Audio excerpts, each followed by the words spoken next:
Maternidade. A princípio vieram calados.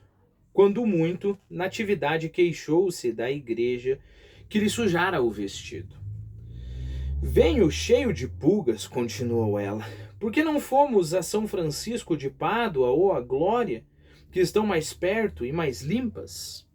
Santos tocou as mãos à conversa e falou, trocou as mãos à conversa e falou das ruas mal calçadas que faziam dar solavancos ao carro.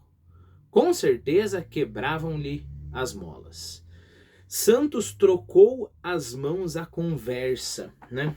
E essa expressão causa muito trabalho no Dom Casmurro, porque aqui eu acho que fica muito claro que Santos trocou as mãos à conversa, quer dizer, mudou o rumo da conversa, né? Mas eu lembro que a primeira vez que eu li o Dom Casmurro aqui no canal, nós tínhamos essa passagem aqui, né, falando sobre o tio Cosme. A fortuna troca muita vez as mãos à natureza. A fortuna troca muita vez as mãos à natureza. E eu lembro que eu quebrei minha cabeça enormemente. Nem lembro se naquela época eu cheguei a resolver esse enigma aqui. Tá lá o vídeo, se você tiver curiosidade de procurar. Mas foi muito tempo depois. E aí, claro, procurei em tudo quanto é tipo de dicionário. Procurei nas traduções em inglês, como eu faço quando alguma coisa está muito complicada, né? Eu vejo a ajuda de outros leitores, os tradutores, né? Mas eu lembro que eu não tinha ficado satisfeito, né? Então, agora nós sabemos que a fortuna troca muita vez as mãos à natureza, ou seja, a fortuna muda o rumo da natureza. Muita vez aqui a gente vai entender como muitas vezes, né? Bom, então, voltando, agora que você sabe essa expressão, se você não leu Dom Casmurro, você já está vacinado. Se você já leu, não sei se você deixou passar batido, mas temos uma expressão. Santos trocou as mãos à conversa e falou das ruas mal calçadas que faziam dar solavancos ao carro. Com certeza quebravam-lhe as molas. Natividade não replicou, mergulhou no silêncio como naquele outro capítulo 20 meses depois, quando tornava do castelo com a irmã. Os olhos não tinham a nota de deslumbramento que trariam então. Ele está contando do passado, fazendo referência ao futuro, né? Iam parados e sombrios, como de manhã e na véspera. Santos, que já reparara nisso, perguntou-lhe o que é que tinha. Ela não sei se lhe respondeu de palavras, se alguma disse. Desculpe, a entonação não tá boa. Ela não sei se lhe respondeu de palavras. Se alguma disse, foi tão breve e surda que inteiramente se perdeu. Talvez não passasse de um simples gesto de olhos, um suspiro ou coisa assim. Fosse o que fosse, quando o cupê chegou ao meio do catete, os dois levavam as mãos presas, e a expressão do rosto era de abençoados. Não davam sequer pela gente das ruas. Não davam, talvez, por si mesmos. É claro que nós estamos falando aqui da revelação que não se sabe por enquanto, nem lembro se a gente vai saber efetivamente como que, se ela falou alguma coisa, mas você sabe que foi revelado. Leitor, não é muito que percebas a causa daquela expressão e destes dedos abotoados. Já lá ficou dita atrás, quando era melhor deixar que adivinhasses.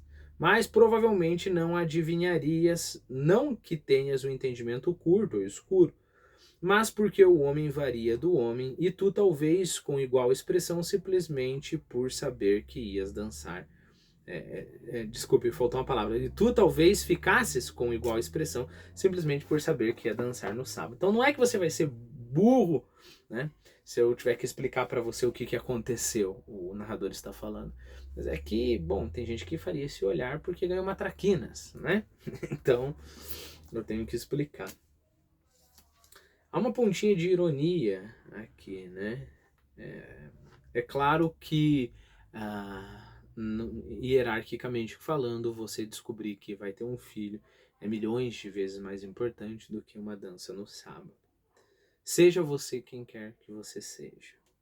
Santos não dançava, preferia o voltarete. Voltarete é um jogo de cartas, tá bom? Como distração. A causa era virtuosa, como sabes. Natividade estava grávida. Acabava de o dizer ao marido. Volta a enfatizar a diferença cultural daquele tempo e o nosso, né? Estar grávido sempre foi na história da humanidade uma grande alegria, né? Então, sei lá, se você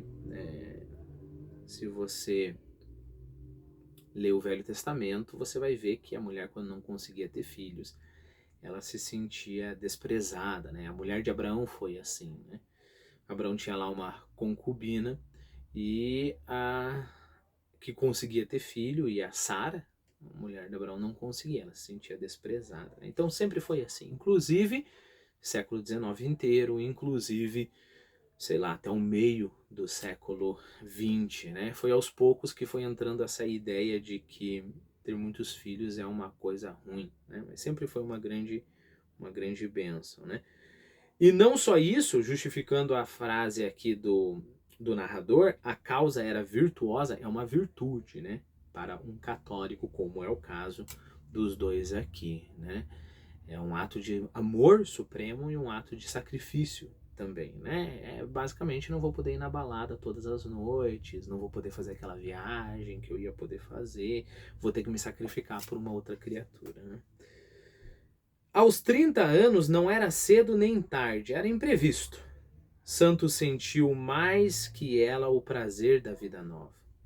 Eis aí vinha a realidade do sonho de 10 anos. Uma criatura tirada da coxa de Abraão, como diziam aqueles bons judeus que a gente queimou mais tarde, e agora emprestam generosamente o seu dinheiro às companhias e às nações. Bom, vamos por partes aqui, né? Aqui o narrador está fazendo uma referência bíblica muito, muito importante, né? O narrador está fazendo referência ao Gênesis, ao Êxodo, está fazendo referência a uma coisa bem curiosa, que é essa história da coxa de Abraão. Como eu estou sentindo que não vai dar tempo de falar tudo isso, vamos fazer o seguinte: próximo vídeo a gente faz uma digressão sobre as referências bíblicas neste capítulo.